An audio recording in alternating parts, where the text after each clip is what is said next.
모든 고민을 들어드립니다. 때로는 솔로몬처럼, 때로는 다비다처럼, 때로는 바나나처럼. 여러분의 사소한 고민에도 주님의 마음으로 귀 기울이는 우리는 무엇이든 들어드리는 방송. 노크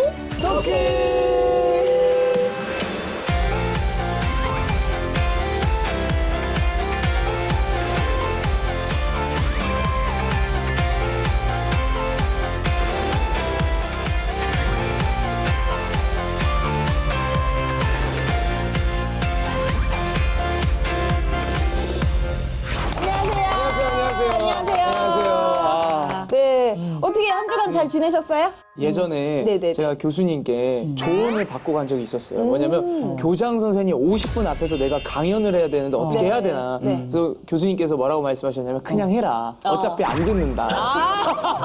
근데 진짜 안 듣더라고요. 제가 그래도 성공을 하고 왔습니다. 하고 왔습니다. 정말요? 감사합니다, 교수님. 그거 어려울 텐데. 명강사분의 조언은 다릅니다. 아, 이게 이제 네네. 우리 교장 선생님들이 안 들으시는 게 아니고요. 그분들은 영어로 들으세요. 영어로. 교육의 영이 따로 있기 때문에 영적으로 들으셔서 그런 건데 제가 볼 때는 제가 레온 씨를 보면 장점을 알게 됐잖아요. 제가 하는 얘기가 아무 영양가가 없는 얘기였거든요. 그런데 너무 수긍을 하면서 그렇게 하겠다고 제가 볼 땐 제가 얘기한 대로 안 했어요. 그래서 성공한 게 아닌가. 또 예. 이렇게 또 해주시네요. 예, 정답이죠? 예. 근데 진짜 안 들었을 것 같아요. 아, 근데. 아니, 그랬으면 잘렸겠죠. 네네네네. 근데 다행히 좀 잘 들어주시고. 그러니까 예쁘게 해야 돼, 예쁘게. 막 교장 선생님들 맞아. 건강하게 오래오래 사세요 하면서 막 100세 인생 노래도 좀 불러드리고. 그러고서 또 마지막으로. 그리고 뭐 개인기도 하고. 타조도 보여드리고. 너무 뭐 어떤 거예요? 저희도 한번 봐요. 타조 막 이런 거. 타조. 그게 다요? 네, 그런 거 하면서 막 스토리가 있는데. 아, 네네네. 그래요? 아. 다음에 또 사적으로 한번 보여드릴게요. 아유, 귀염둥이에요. 우리 목사님은 어떻게 지냈어요? 저도 아주 뭐 즐겁게 지냈고요. 또 날씨가 좋아서 네. 성도님들하고 네. 기차여행을 다녔습니다. 요즘 다 버스 타고 가잖아요. 네네네. 기차로 가자. 그래서 기차로 남이섬까지. 남이섬. 남이 오남이. 남이 기차가. 네. 되게 좋아하시더라고요. 기차로 오래간만에 타본다고. 그렇죠. 네. 청량리에서. 청량리에서. 다음에 남이섬 갈 때 오남이 씨 한번 불러주세요. 그래야 될 것 그러니까요. 같아요. 너무 좋을 것 같아요. 그래요. 제가 가이드 해드리면 되는데 저도 옛날에 그러게요. 가봤는데 거기. 그리고 지하철로 갈 때 2호선. 2호선 센스가 있네. 아, 우리 레온 씨는 늘 교훈이 와. I love you. 근데 또 얘기를 들어보니까 각자의 삶 속에서 또 열심히 살다가 이렇게 또 우리를 모이게 하신 하나님께 우리 다 같이 감사드리며 오늘도 주님이 노크토크를 통해 부어주실 은혜를 기대해 보도록 하겠습니다. 그럼 노크토크 오늘의 이슈 키워드부터 만나보겠습니다. 이슈 키워드 보여주세요.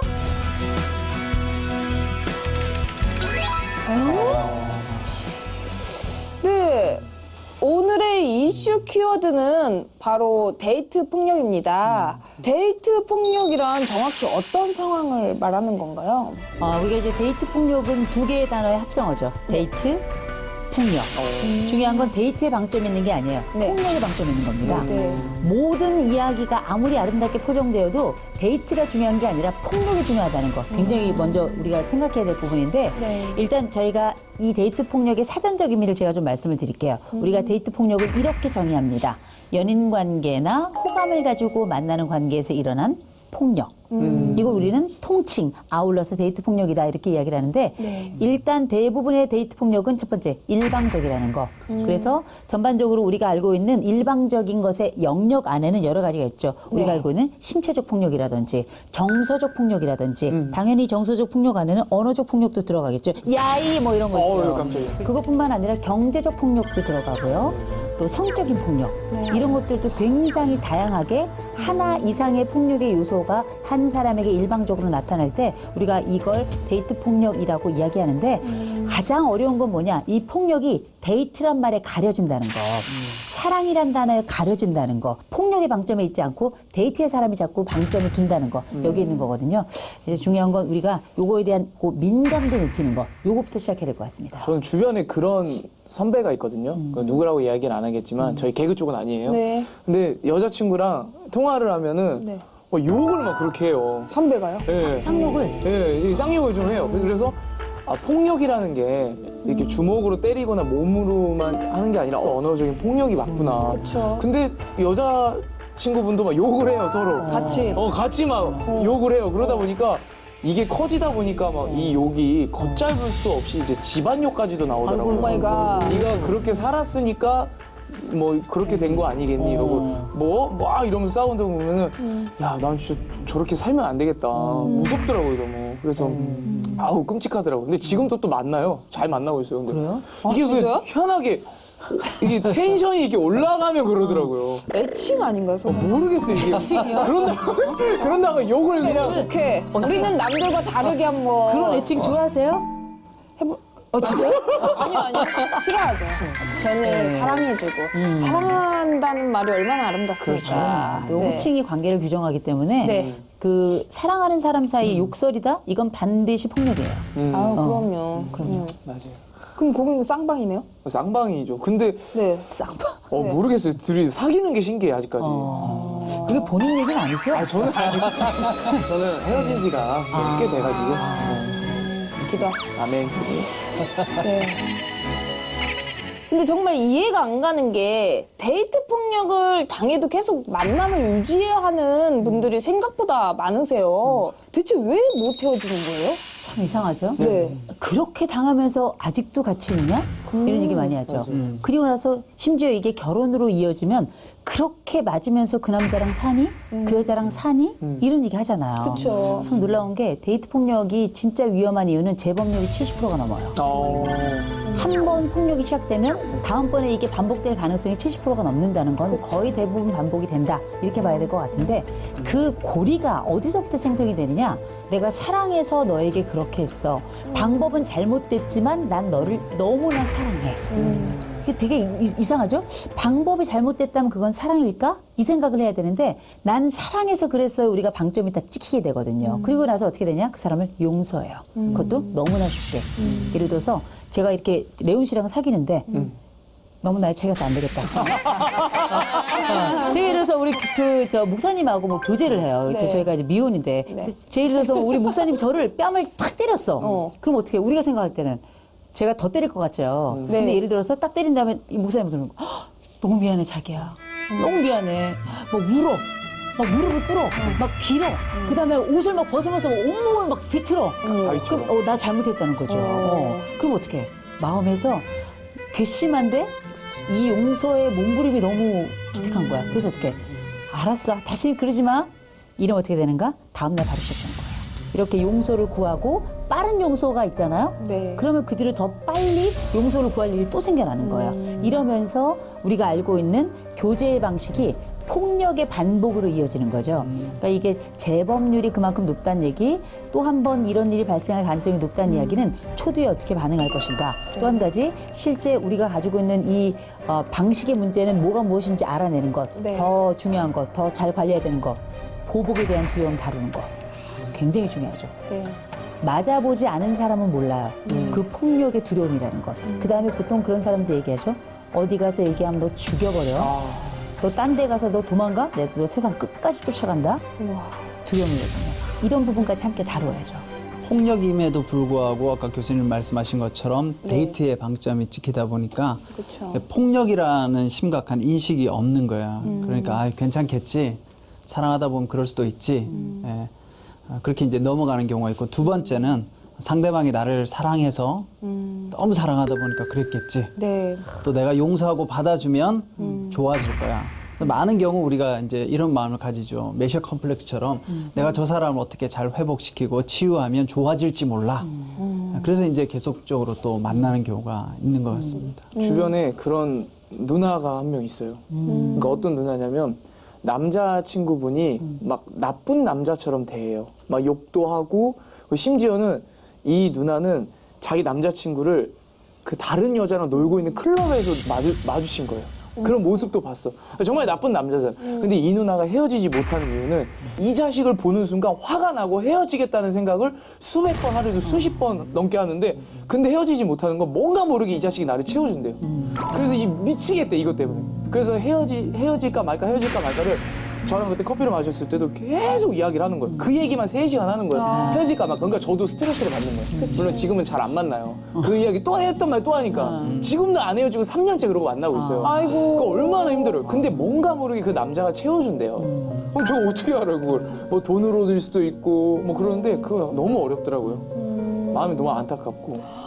정말 이런 상황이 절대 일어나면 안 되겠지만 만약 이런 상황이 발생했을 때 가장 올바르게 대처할 수 있는 방법이 무엇일까요? 폭력은 사랑이 아니라 폭력이라는 것. 네. 폭력은 그냥 폭력일 뿐이라는 것. 이거 먼저 기억해야 되는 거고요. 우리가 이런 반복적인 폭력이 발생을 하잖아요. 그러면 단순히 폭력이라는 사실을 인지하는 것도 그게 내 안에 어떤 컴플렉스나 내 안에 어떤 욕구하고 연결되는지 분석해 보는 것 굉장히 중요한데 진짜 중요한 건 뭐냐? 폭력은 한 번 딱 시작했죠. 초기에 다루는 게 굉장히 중요해요. 쉽게 용서하면 안 됩니다. 욕하는 거 이런 X, Y, 응? G. 그럼 우리가 볼 때는 뭐 그 다음에 나가는 애들도 있는데 이렇게 생각하고 쉽게 받아들이면 다음번에 이 사람은 여기까지는 허용이 되는 거야. 손으로 뺨을 탁 때렸어. 근데 어떻게? 아우씨! 이렇게 하고 딱 끝나. 그럼 어떻게? 얘 여기까지 괜찮구나. 그치. 폭력은 늘 다음 단계를 눈여겨 기다려요. 그 다음 단계로 또 이어지고 더 폭력은 굉장히 심각해지는데 이 사람들의 특징이 뭐냐? 용서를 비는 정도로 끝나는 게 아니고요. 용서를 빌고 세상에 둘도 없는 서비스를 해준단 말이에요. 그러니까 이 사람이 나를 때린 사람인지 나를 사랑하는 사람인지 구별을 못하게 하는 거예요. 그럴 땐 어떻게 해야 되는가? 일단 본인 분석 굉장히 중요할 거지만 일단 용서는 쉽게 하면 안 된다는 거. 특별히 첫 번째 용서는 쉽게 하면 안 되고요. 그다음에 만약에 또 반복이 되죠? 반드시 신고하셔야 됩니다. 우리가 전국적으로 지금 1336번이 전반적인 여러 폭력에 관련된 여러 신고들도 다 하지만 네. 모르겠다? 120번 혹은 뭐 우리가 112 이런 데 다 신고 가능합니다. 네. 신고하시고요.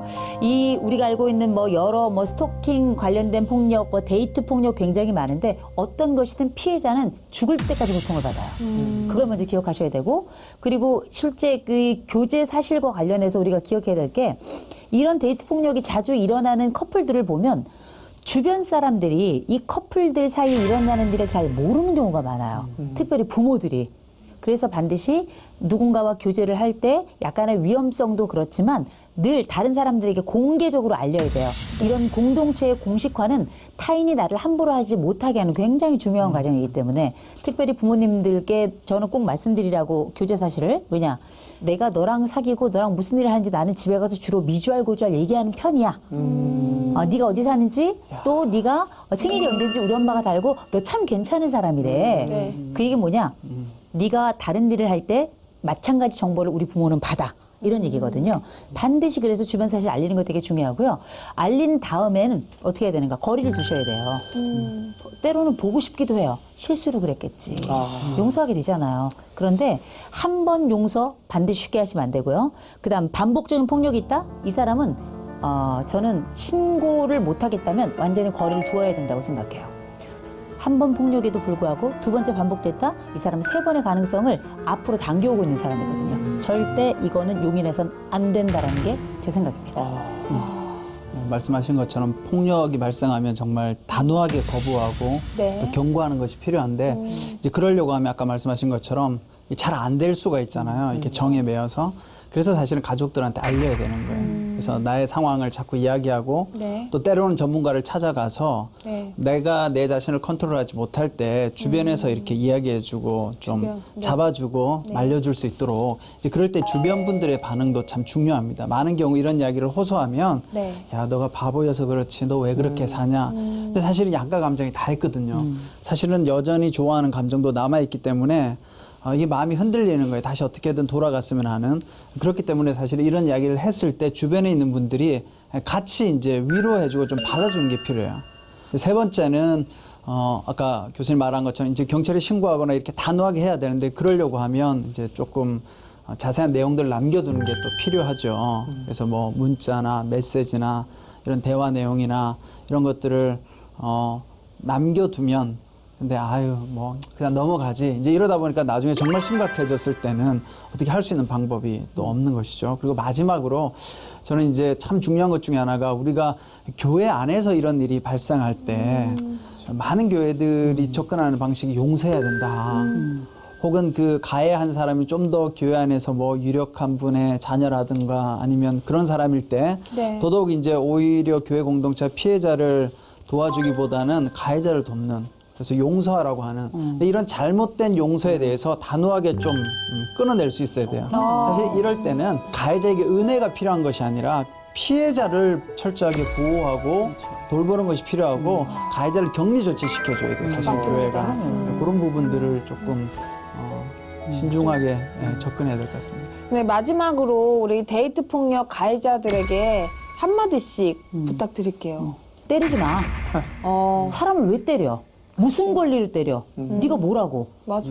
라고 얘기를 해주고 싶고요. 너한테 얘기했어요. 죄송합니다. 레온 씨한테 얘기했어요. 네. 폭력은 안 돼요. 우리가 이제 부모도 자식을 잘 때리지 않아요. 왜냐? 때리는 게 쉽거든요. 설득하고 다독이고 사랑으로 아주 인간답게 움직이게 하는 게 어려운 거예요. 우리가 존경은 못해도 존중은 해라. 제가 이런 말씀을 늘 드리는데 그 사람 미울 수도 있고 화가 날 수도 있지만 우리가 사랑의 가장 근간은 뭐냐면 가장 중요한 건 사랑이 아니라 그 사랑 안에 있는 인간됨의 가치거든요. 스스로가 폭력을 행사한다는 건 스스로가 인간된다는 걸 포기한다는 거고요. 누군가를 가격을 하거나 가해를 하거나 아픔을 준다는 건 그 사람을 사람 아닌 것으로 대한다는 거예요. 네. 데이트 폭력은 100% 폭력이고 인간답지 않은 사람이 또 다른 사람을 더 인간답지 못하게 대하는 방식이라는 거 꼭 기억했으면 좋겠습니다.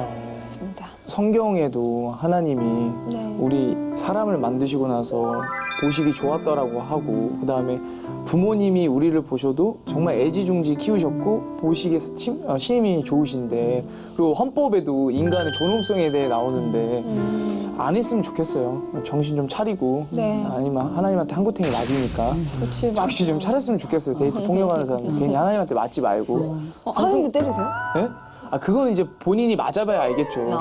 근데 하나님한테 맞으면 한순간에 위로 올라갈 수 있으니까. 그러니까 이제 정신 차리라는 거죠. 이제 데이트 폭력 하지 말고. 데이트 폭력은 정말 사랑이 아니죠. 네. 심각한 범죄라는 것을 잊지 말아야 되고 또 사랑이라는 것은 결국 내가 원하는 것이 아니라 상대방이 원하는 것을 해주는 것이다. 그걸 꼭 명심했으면 좋겠습니다. 정말 목사님 말씀처럼 사랑은 내가 원하는 것이 아닌 상대방이 원하는 것을 해주는 것이라는 걸 모두가 알았으면 좋겠습니다. 우리 지금 이 모습 이대로 사랑해요. 주님이 보여준 그 사랑대로 그럼 오늘의 사연 같이 들어볼게요. 목소리 좋은 레온 씨? 아 네. 기다리고 있었어요? 기다리고 있었죠. 네. 항상 이 시간이면 기다리고 있습니다. 네네. 그럼 사연 소개해드리도록 하겠습니다. 네.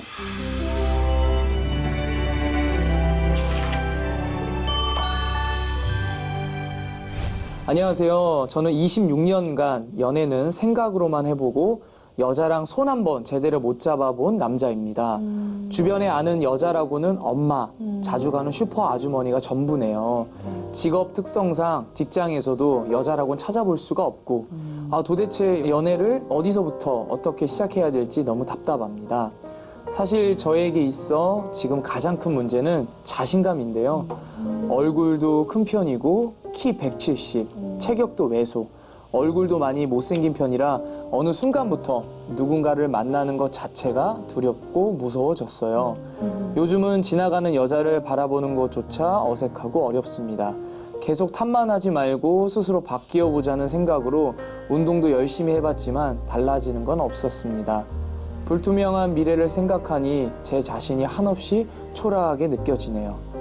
주변을 둘러보면 다 키 크고 돈 많고 잘생긴 남자들이 넘쳐나는데 저는 학력, 직업, 외모, 돈 어느 것 하나 내세울 게 없으니 누군가를 만날 시도조차 해보지 못하는 것 같아요.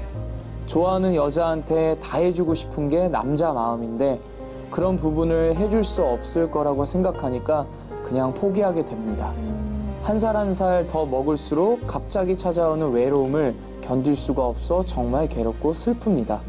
노쿠토쿠 식구들, 저처럼 어느 것 하나 내세울 것 없는 남자도 누군가를 만나 사랑할 수 있을까요? 저에게 좋은 인연이 생길 수 있도록 저를 위해 함께 기도해 주세요라고 사연을 보내주셨습니다. 근데 잠깐만 저 좀 울어도 될까요?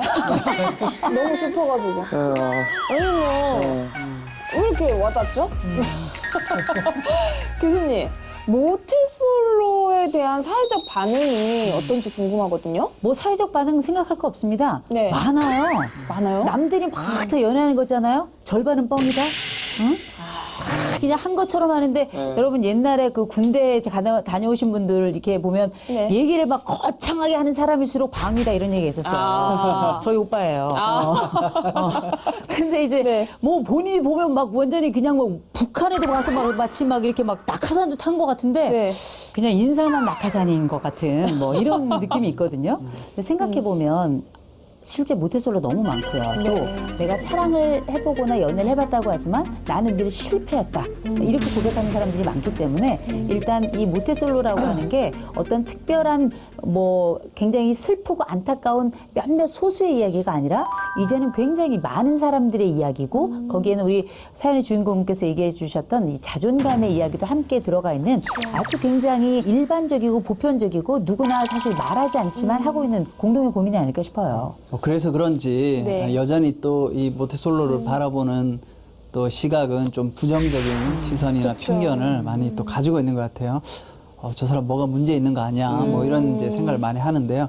한 3가지 정도로 보는 것 같아요. 첫 번째는 매력이 없는 게 아닌가. 매력이 없으니까 혼자서 이제까지 지냈겠지.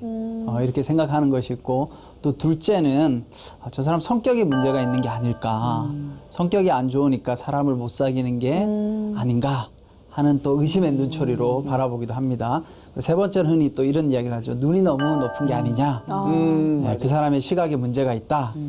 그래서 요즘 대학생들의 경우 어떤 한 설문조사를 보니까 한 90% 정도가 그럼에도 불구하고 모태솔로를 이해할 수 있다. 이렇게 긍정적으로 답을 했다고 해요. 네. 그런데 재밌는 건 이 응답자의 연령이 높아질수록 모태솔로 이성 친구에 대해서는 또 비호감이라는 거죠. 조금 이렇게 경험이 있고 그래도 사귀어본 사람이 좋다. 그렇죠. 네, 그건 아무래도 여전히 그 모태솔로에 대한 조금 부정적인 생각을 반영하고 있는 것 같습니다. 제 주변에 후배가 한 번도 연애를 못 해봤어요. 지금 25년째. 진짜요? 예, 진짜 있어요. 근데 이 방송을 보면 난데요? 놀랄 수 있는데 그 동생이 그런 얘기를 하는 거예요. 형, 나 상처받은 적이 있었어. 나 사람들이 연애를 안 하니까 나 남자 좋아하네. 그러니까 그 이야기를 들으니까 얘가 충격을 받았다는 거예요. 그래서 얘가 어떤 행동을 했냐면 어디 가서 내가 번호를 막 따야 되겠다. 내가 진짜 안 되겠다. 보여줘야 되겠다. 근데 오히려 제가 봤을 땐 그 친구한테 말씀하신 대로 자존감이 낮은 거예요. 그러니까 나는 키도 작지, 얼굴도 까무잡잡하지, 그리고 나는 안경도 썼지, 막 이런 구체적인 것들을 자기가 나열하면서 자존감이 낮아지다 보니까 자기가 그런 소리를 들으니까 그거에서 자기 자신이 역겹다는 거예요. 그러니까 그런 이야기를 들으니까 되게 마음이 안쓰럽더라고요. 근데 옆에서 저는 야, 너는 재밌어. 그 친구도 이제 개그를 준비하고 있거든요. 근데 너는 진짜 재밌는 애야. 넌 잘할 수 있어. 그렇게 하니까 형 마음에 좀 안심이 와. 고마워. 이렇게 하는데 그러고 나서 또 혼자 있으면 또 그런 생각하게 되고 커플들이 지나가는데 그러더라고요. 홍해가 갈라지는 것처럼 갈라졌으면 좋겠다고. 둘 사람이. 그러니까 오죽하면 그러겠냐. 네, 네. 정말 마음이 좀 그랬죠. 그래서. 모태솔로라는 말이 제가 예전에 코너에서 솔로 천국 커플 지옥이라는 코너를 했거든요. 그때 이제 제가 모태솔로 역할을 처음 만들었거든요. 그 단어를 이게. 근데 저는 모태솔로가 아닌데 이제 거짓 연기를 했죠. 근데 이제 제가 모태솔로 엄마 뱃속부터 솔로인 모태솔로 오남입니다. 했는데 빵 터지더라고요. 왠지 엄마 뱃속부터 이제 솔로였을 것 같고 막 그런 생각이 드나 봐요. 그쵸? 아니고. 아니고. 다 이거 연기니까. 연기니까 다. 연기니까. 편집의 예술 아니에요, 방송. 그쵸. 네. 그래서 우리 레온 씨는 만약 레온 씨가 모태솔로라면 어떨 것 같아요? 모태솔로. 네. 정말 어렵네요. 왜요? 그러니까 뭐가 어렵냐면 내가 모태솔로면 어떨까요라는 질문이 네. 내가 모태솔로라고 한다면 내가 어떤 노력을 할까라는 생각이 저는 먼저 들거든요. 그러니까 예를 들어서 내 눈을 좀 낮춰볼까? 아니면 내가 뭐 여자분들이 있는 장소에 가서 나를 매력을 좀 어필을 해야 되나? 뭐 이런 생각들이 지금 드는 거죠. 그런 질문에. 네네네. 상당히 어렵네요. 이 부분은. 예은 씨 이야기를 들어보면 교훈이 와. 뭘 해야 될지를 늘 생각하잖아. 그쵸. 이건 참 훌륭한 것 같은데 사실 우리가 모태솔로인 분들 한 번도 이성 교제를 해본 적이 없다 하는 분들, 네. 교제를 해본 적이 없다 하는 분들이 다 같이 하는 얘기가 있어요. 내가 모태솔로인데 그래도 난 솔로 못해. 모태솔로. 못해. 이 마음이 되게 크거든요. 그래서 아마 말씀하셨던 이런저런 노력을 생각해 볼 수 있는데 아무리 노력해도 네. 내가 그냥 내장을 다 꺼냈는데도 불구하고 이 세상의 모든 이성들이 나에게 눈을 돌리고 심지어 동성마저도 나에게 별로 관심을 보이지 않아요. 뭐 이런 상황이 벌어지면 이 자존감은 바닥까지 떨어지죠. 그럼 어떤 생각이 저 같으면 일단은 이제 짝 있는 것들은 다 죽었으면 좋겠다. 이런 생각할 수 있을 것 같고요. 그리고 짝이 있는 것들도 싹 다 갈라졌으면 좋겠다. 아까 홍해 갈라진다고 말씀하셨는데 네. 제가 볼 때는 우주가 한가운데로 쫙 갈라졌으면 좋겠다. 그리고 영원히 못 만나게. 영원히. 못 만나고 그 끝 지점은 내가 있고 이렇게 근데 그런 생각이 들 것도 같고 그것보다 제일 마지막에는 그런 일종의 분노 감정도 잠깐이고요. 네. 되게 저도 좌절할 것 같아요. 왜 나는 이렇게 파트너가 없지? 내가 너무 부족한가? 내가 혹시 뚱뚱한가? 내가 못생겼나? 아니면 내가 너무 학력이 낮나? 아니면 내가 성격이 좀 이상한가? 어떻게 해야 되나? 성형외과 가봐야 되나? 아니면 뭐 어디 뭐 대학이라도 어디 또 들어가 봐야 되나? 막 이런 생각, 같은 생각들이 막 계획과 좌절 이런 것들이 막 뒤 번복이 될 것 같아요. 사실 자발적인 모태솔로가 아니면 저 역시도 똑같을 것 같아요. 부럽고 커플들이 너무 부럽고 또 한편으로는 나는 정말 매력이 없는 게 아닌가. 저도 생각해보면 모태솔로였던 적이 있었던 것 같아요. 그러니까 연애하기 전까지는 모태솔로였던 거죠. 사실 20대 중후반까지는 그냥 교회에서 이렇게 청년부에서 어울리긴 했으나 연애를 못했거든요. 그러니까 이제 그 마음 가운데 있는 거예요. 내가 매력이 없는 게 아닌가? 저는 이 사연자는 저보다 낫다고 생각해요. 왜? 저보다 키도 크잖아요. 이 사연자보다 키가 작아요. 네. 공개해버리죠. 또 사실 뭐 그 당시만 하더라도 제가 아무것도 없었죠, 사회적으로. 뭐 이렇게 신학을 공부하고 있었기 때문에 가진 것도 없고 뭐 돈도 없고.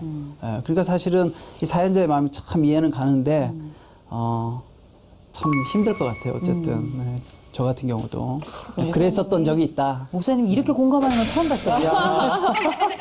근데 저도 좀 공감이 많이 되거든요. 왜냐면 개그우먼이 되고 나서 연애를 계속 못하고 있어가지고 요즘에는 연애 얘기가 나오면 괜히 막 어색하고 그냥 딴 얘기하는 것 같고 딴 나라 얘기하는 것 같고 막 그렇거든요. 근데 그 모태솔로만이 가지는 그런 특별한 특징 같은 게 있는지 궁금해요. 일단은 성격에서 약간 독특성은 있는 것 같아요. 네네. 일단 부끄러움을 많이 타는 거. 오마이갓. 부끄러움을 많이 타는 거. 혹은 부끄러움을 많이 타거나 아주 도도하거나. 굉장히 극과 극의 성격인 거죠. 네네. 또 한 가지는 그 관련해서 얘기를 하자면 스스로 자기를 굉장히 작게 생각하거나 스스로 자기를 너무 크게 생각하거나 그러니까 이게 성격하고 맞물리면은 이건 또 다른 효과를 내겠죠. 시너지를. 또 하나냐 지나고 난 다음에 후회해. 그때 받아들일 거야. 늦은 결정 이런 거 있죠. 또 하냐면 또 걱정이 또 너무 많아. 했다가 사귀었는데 헤어졌는데 친구들한테 소문이 나고 교회도 알려지고 목사님이 나를 걱정하고 교회 기도 제목이 되고 그랬다가 엄마가 나한테 물어보면 난 또 거짓말을 하게 되고 일어나지도 않은 일을 당겨가지고 얘기 불안이 발생하는 이런 너무 많은 걱정을 하는 분들도 제가 볼 때는 모태솔로 왜냐면 처음에 딱 눈이 마주치면 결혼해야 되나 뭐 이런 생각을 하는 거죠. 그렇죠. 그리고 나서 이제 이렇게 이런 성격과 상황과 걱정이 반복되다 보면 자존감은 낮아지죠. 거기다가 뭐 다른 사람에 대한 걱정이 많고 내 자신에 대한 걱정이 많다 보니 활동성 떨어지고 관계성 떨어지고 그렇다 보면 뭐 모태솔로가 아니라 다시 모태로 들어가고 싶은 상황이 생겨나는 거죠.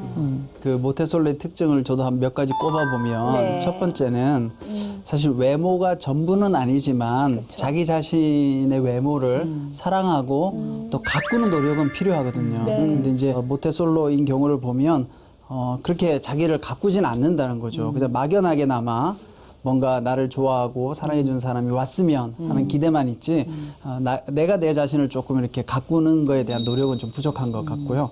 두 번째는 내가 생각했을 때 나보다 좀 부족하다고 생각하는 이성에게는 아예 관심을 두지 않는 거예요. 그러니까 만나서 뭐 커피도 마실 수 있고 이야기도 할 수 있는데 이 결혼할 사람이 아니면 안 만나리라. 너무 목적론적으로 돼야 한다는 거예요. 그러다 보니까 사람을 만날 수 있는 기회를 자꾸 놓치게 되어지고 세 번째는 이성을 만나기 위해 적극적으로 행동해야 되는데 마음은 늘 적극적이나 행동으로는 전혀 노력하지 않는다. 대부분의 모태솔로들이 막연하게 기다린다는 거죠. 언젠가는 백마탄 왕자가, 백마탄 공주가, 공주는 백마를 안 타나요? 하여튼 나타날 거야. 뭐 이제 이런 마음으로 있다는 거죠.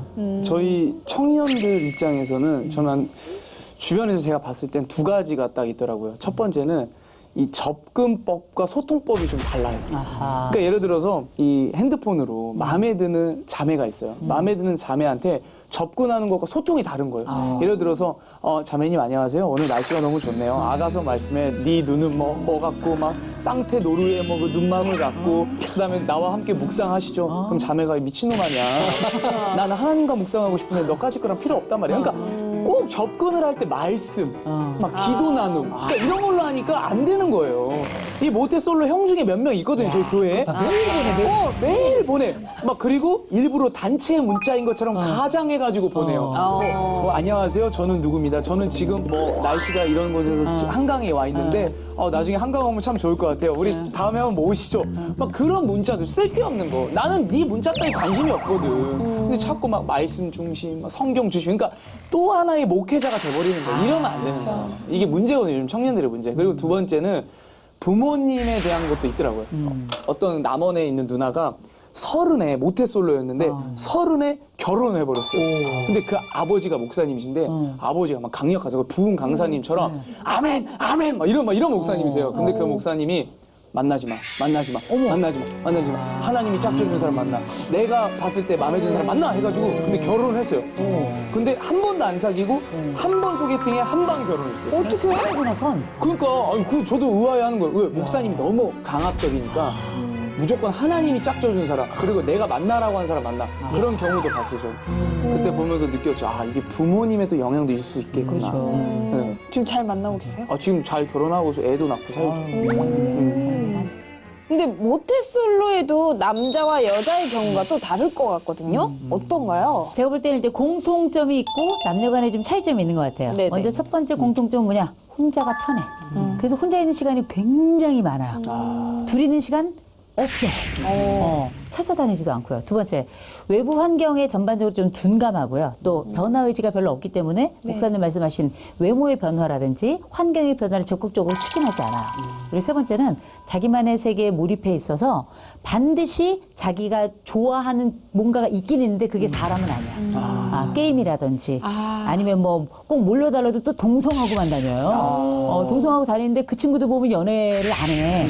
그리고 나서 모인 다음에 남자 욕을 막 하거나 여자는 필요 없어 막 이런 식으로 얘기를 해. 그 다음에 각자는 다 SNS 들어가가지고 연애가 필요합니다. 뭐 적어놓은 이런 얘기를 해요. 그리고 나서 막상 만나보고 또 이제 교제를 해보려고 하면 내 자존감이 또 낮다 보면 내가 또 말도 또 이렇게 더듬게 되고 이런 상황이 또 생겨나거든요. 이런 공통점이 일단 있고 그럼 이제 차이점은 뭐냐? 일단 여성들의 경우에는 꼭 보면 비슷한 애들끼리 다녀. 꼭 성격 비슷하고 옷도 비슷하게 입어요. 헤어스타일도 비슷해. 그 다음에 맨날 서로 같이 약속을 해서 다른 사람이 약속을 못 잡게 해. 남의 앞길도 막는 거죠.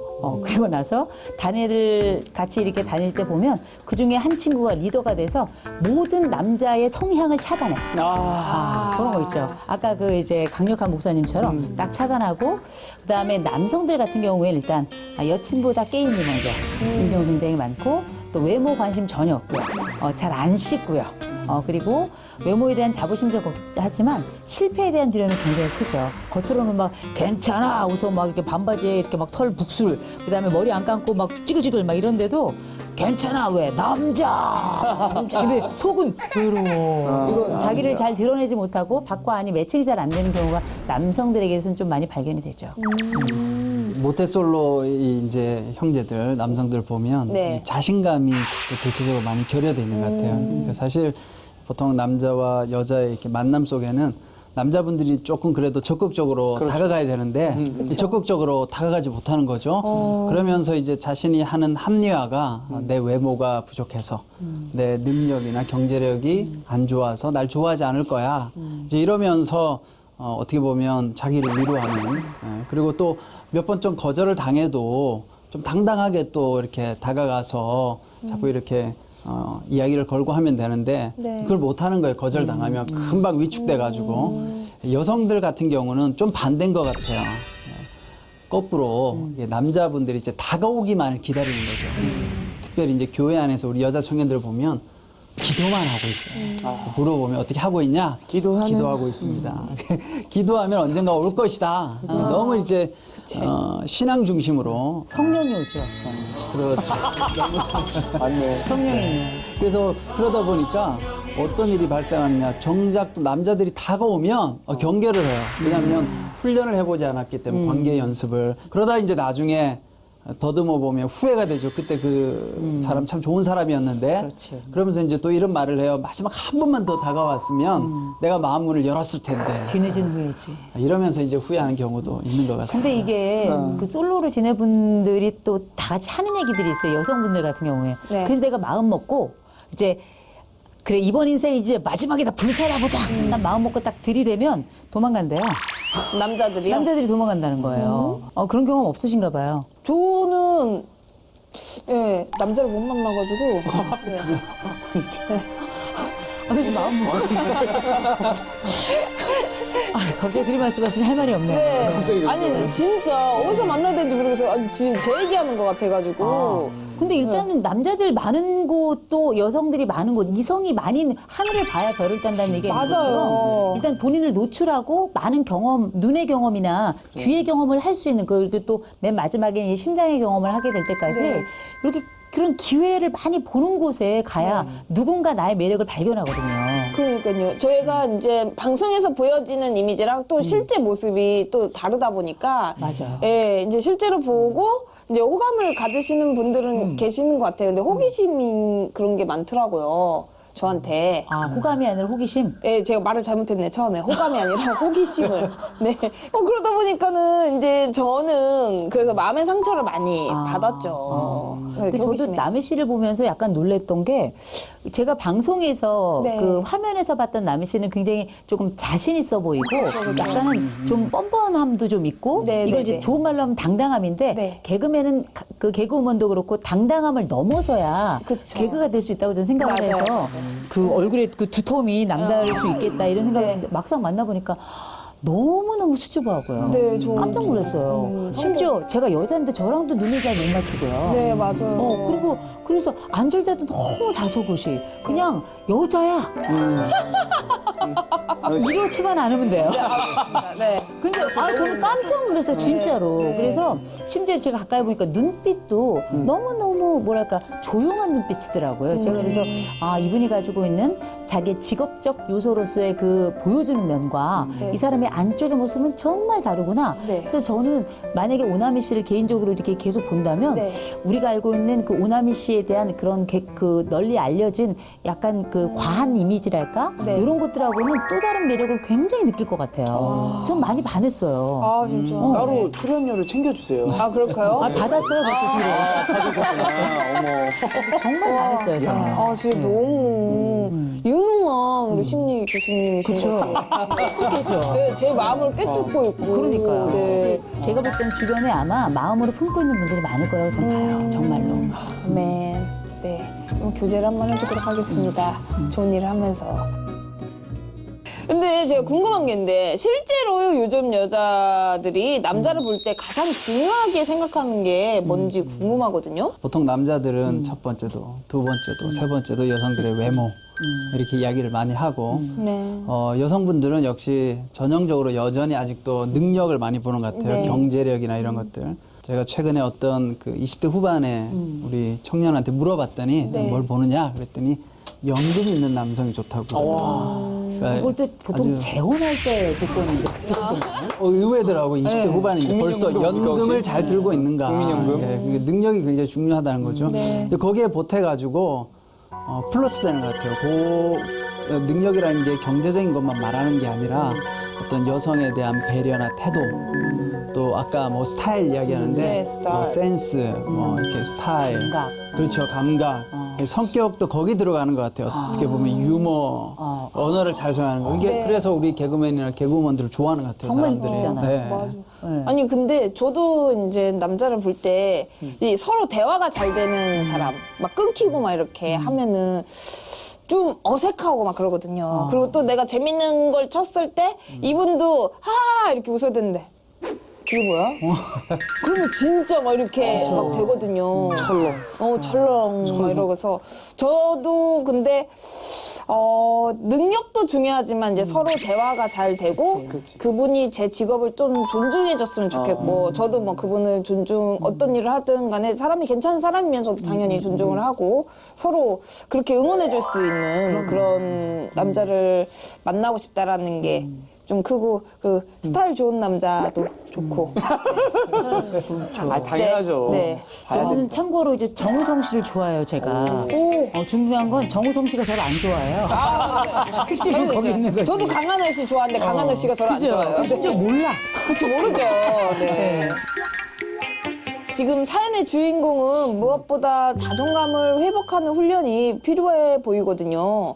어떤 노력이 필요한가요? 일단 자기 매력 발견하는 거 좀 굉장히 중요할 거라고 보는데 네. 지금 우리가 들었던 사연을 보면 나는 이게 없고 이게 없고 이게 없고 이게 없고 이게 없고 5가지가 없다고 나오더라고요. 네. 5가지가 없으면 마치 인생이 다 없는 것 같잖아요.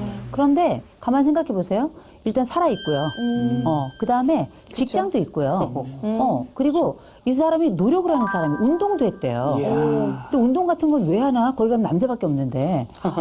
그럼에도 불구하고 이 운동을 했다는 것이 저는 되게 좋았어요. 네. 이 사람은 액션을 취하는 사람이야. 그럼요. 그러니까 자기 매력을 발견할 수 있는 분이에요. 그래서 제가 볼 땐 필요하다면 내가 뭐 외모가 마음에 안 들고 성형도 해보세요. 뭐가 문제야? 그럼요. 아니 뭐 이렇게 요새는 남성들도 성형을 워낙에 많이 하기 때문에 뭐 쌍수도 해보고요. 코도 살짝 높여보고요. 제가 볼 때는 그렇게 견적을 한번 받아보는 것도 괜찮을 것 같아요. 네. 내가 평생 이게 나의 외모가 나에게 짐이 되고 무게만 된다면 자존감으로 이겨라? 자신감으로 이겨라? 한계가 있어요. 내가 혼자서 살이 쪘다고 해서 살 빼야지. 그래, 난 살이 쪄도 괜찮아. 이렇다고 해서 사이즈가 줄어드는 게 아니거든요. 노력도 필요하지만 과감한 선택이 필요하다면 전 그것도 할 필요가 있다고 생각을 하고요. 또 저는 제가 핵심적으로 생각하는 게 부족한 게 많지만 누군가는 그 사람이 자신감이 없는 사람이 아니라 겸손한 사람이라 볼 수 있어요. 그러려면 많은 눈이 있고 많은 심장이 있는 곳을 가야 돼요. 네. 가셔서 오랫동안 그 자리를 지키면 누군가는 나를 보고 그 나에 대해서 호감을 느끼고 물론 그 사람도 나와 같이 느낀다면 나처럼 금방 손을 못 내미는 이런 사람일 수도 있겠지만 그래도 많은 공중에게 노출이 되고 그다음에 내 자신감을 운동도 지금 하는 것처럼 유지하시고 외모에 대한 스타일링 꼭 성형 이런 거 안 해도 최근에는 바버샵 이런 데가 있어요. 발음이 너무 골라갔죠? 바버샵. 바버샵 이렇게 헤어스타일. 그게 어떤 데냐면 헤어스타일. 처음에 딱 들어가면 네. 면도 이런 거 다 코털 제거, 귀털 제거까지 다 해주고 그다음에 스타일 제안을 해줘요. 당신은 이런 스타일이 맞아요. 오늘 수요일이죠? 수요일이면 이런 색깔을 한번 입어보세요 하고 스타일을 제안을 해줘요. 이렇게 쭉 가면 맨 마지막에 나올 때는 다른 사람이 돼서 나옵니다. 맞아. 그리고 남자들이 외모가 굉장히 중요하다고 생각하는데 외모가 물론 중요한 여성들도 있겠지만 남자들은 제가 볼 땐 이마를 좀 드러내고요. 그다음에 활짝 웃는 게 되게 중요해요. 그냥 자신감의 표현이에요. 이렇게만 안 웃으면 돼요. 네. 네. 그런데 이게 아무것도 아닌 것 같지만 여성들은 유머가 있는 남자를 좋아하는 이유는 딱 하나예요. 그의 자신감이에요.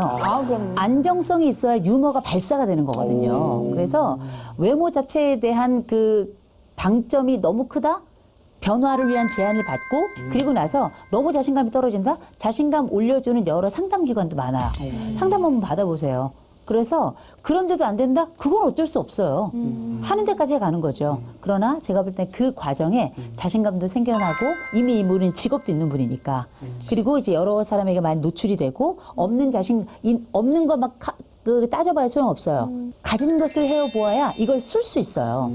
이게 나의 어벤져스는 없는 데서 있는 게 아니라 있는 데서 나오는 거거든요. 제가 예전에 교회에서 사역할 때 이제, 전도사 시절에 결혼이 안 됐을 때 네. 장로님이 이야기해 주시더라고요. 전도사님 좀 머리 스타일도 좀 바꾸시고 저기 옷도 좀 사서 입고 미용실도 바꿔보라고. 그래서 그 전에는 그런 이야기를 들었을 때 아유 내가 무슨 그런 걸 바꿔야 되나. 장로님께서 그렇죠. 같은 마음에 생각을 근데 제가 정말 그 이야기를 듣고 아 정말 이렇게라도 해볼까? 네네. 해서 제가 정말 미용실을 바꿨어요. 네. 좀 이렇게 돈이 드는 곳으로. 그렇죠. 그래서 갔더니 정말 제가 평소에 한 번도 해보지 않은 헤어스타일로 싹 바꿔주시더라고요. 근데 그걸 하고 나오는데 굉장히 기분이 좋더라고요. 그래서 그때 느낀 게 아 이렇게 작은 것 같지만 변화를 한번 추구해보자.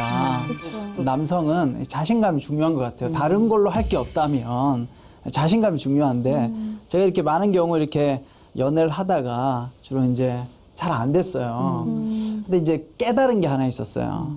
그 전에 잘 안 된 것들은 뭐냐면 내가 이렇게 많이 매달린 거죠. 주로. 그러니까 이게 자신감이 떨어진 거예요, 상대방보다. 그러니까 매달리고 어떻게 보면 집착하기도 하고. 근데 사실 이제 저희 아내하고 이 결혼이 됐던 중요한 요인 중에 하나는 그런 마음이 드는 거예요. 아, 내가 이 사람을 아무리 사랑해도 이 사람이 날 사랑하지 않는데 내가 억지로 붙잡으면 무슨 의미가 있을까. 그래서 저희 아내가 막 너무 힘들어하는 거예요. 이제 목회자하고 이렇게 결혼을 하려고 하니까. 그래서 제가 그랬어요. 내가 이틀 생각할 시간을 줄 테니 잘 생각해보고 정말 아닌 것 같으면 가도 된다. 제 결혼하기로 돼 있는 상태인데도. 진짜요? 그렇죠. 왜냐면 너무 힘들어하니까 가도 된다. 이렇게 했는데 결론은 나중에 이제 저희 아내가 저랑 하기로 했는데 나중에 그러더라고요. 진짜 화가 났다고. 자기는 평생 모든 남자들이 따라와서 매달리고 붙들고 울고 했는데 처음으로 제가 힘들면 가도 된다. 어떻게 보면 일종의 거절을 당한 거죠. 그게 매력이었다는 거예요, 저한테.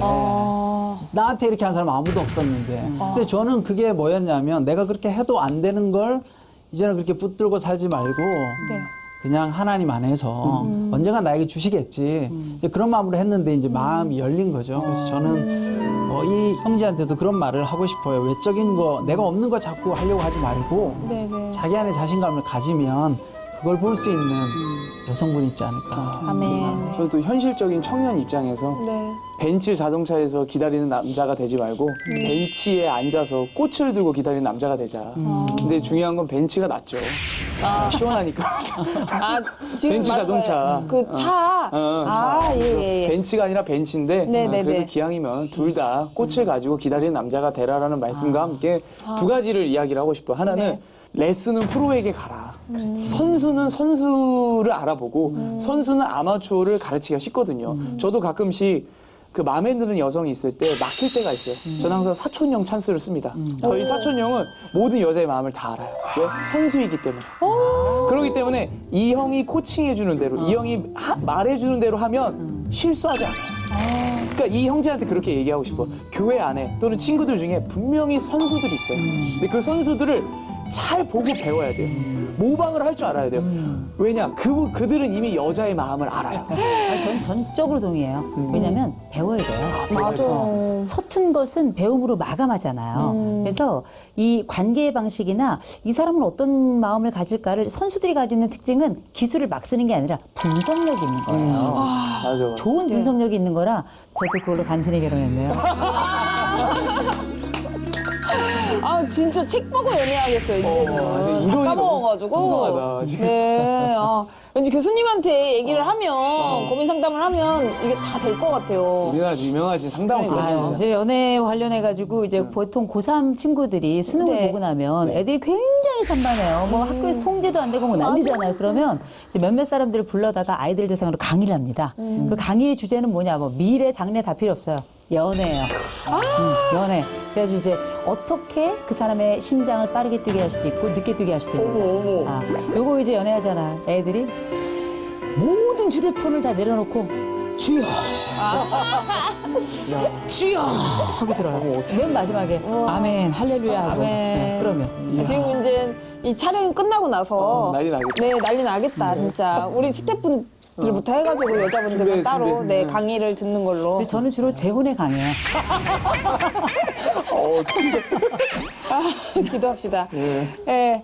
근데 저는 그렇게 생각하거든요. 저도 사람에게 있어서 가장 중요한 건 그 사람만의 가진 특별함? 개성인 것 같아요. 매력. 남들과 비교할 수 있는 것이 아닌 남들과 비교할 수 없는 자신만의 매력을 많은 분들이 꼭 찾으셨으면 좋겠습니다. 목사님, 오늘 사연도 정리해 주셔야죠. 성경 말씀을 하나 찾아보니까 네. 이런 말씀이 있더라고요. 사무엘상에 보면 네. 잘 아시는 말씀인데 내가 보는 것은 사람과 같지 아니하니 사람은 외모를 보거니와 나 여호와는 중심을 보느니라. 사람들은 외모를 봐요. 그리고 우리 주변에는 보는 사람들이 많고 때론 그게 필요할 수가 있어요. 그러나 나의 중심을 보는 하나님을 내가 바라보면 또 내 중심을 볼 수 있는 여성도 있을 거라고 생각해요. 나에게 필요한 여성은 딱 한 사람이면 되거든요. 그러니까 내 마음의 중심을 볼 수 있는 사람을 만나는 것이 중요하지, 그렇지 않은 사람들의 이야기를 듣고 힘들어할 필요는 없다고 생각해요. 그 사람을 만나도록 내 마음의 중심을 가지고 자신감을 가지고 살아가면 언젠가는 좋은 예비된 사람을 만날 수 있지 않을까, 그런 생각을 합니다. 아멘. 네. 그럼 오늘 기도 편지 써오신 분은 누구신가요? 오늘은 제가 우리 매운 씨. 딱이다. 동생에게 형이 하는 말이라고 생각하고 기도하도록 하겠습니다. 다 같이 기도하겠습니다. 하나님 아버지, 내가 왜 내세울 것 없는 남자이겠습니까? 나는 자랑스러운 하나님의 아들입니다. 나의 심장이 뛰고 있는 한 하나님은 나를 포기하지 않으십니다. 이제는 나보다 나를 더 잘 아시고 내가 겪고 있는 문제보다 크신 하나님께 나를 전적으로 맡기기를 원합니다. 나를 사랑하게 하시고 세상의 기준이 아닌 하나님의 기준으로 살게 해주세요. 예수님의 이름으로 기도합니다. 아멘.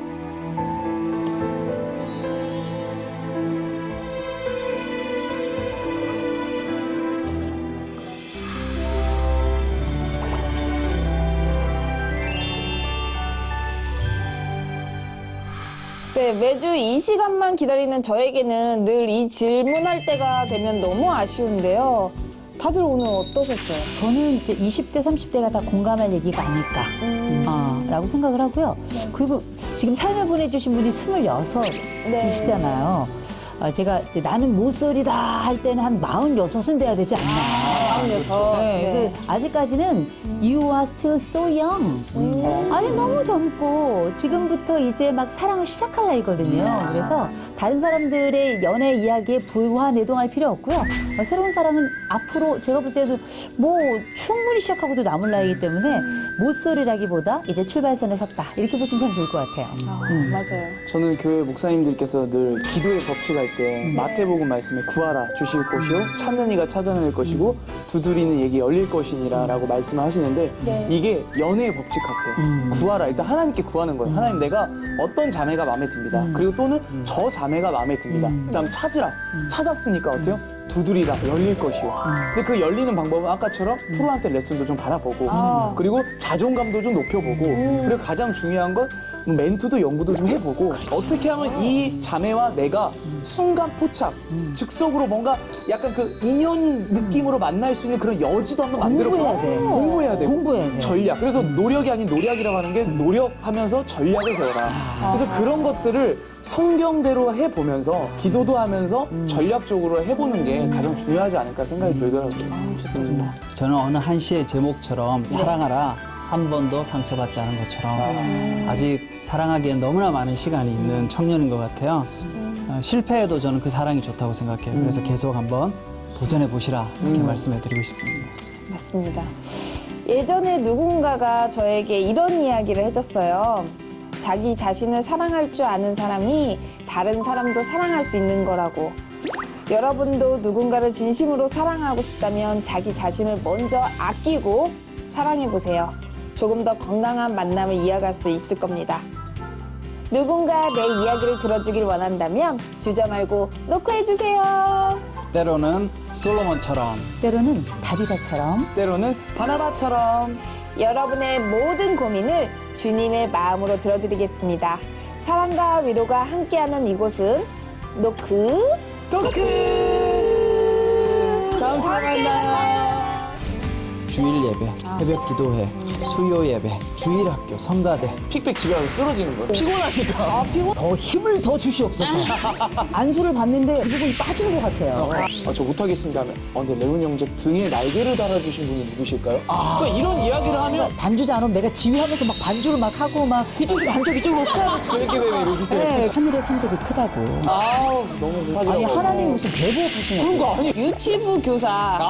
잘하는 것 같아. 남희 선배가 또 춤 잘 추거든요. 나는 구원 열차 타고 막 이런 거 되게 잘 어울리죠. 하고 싶다.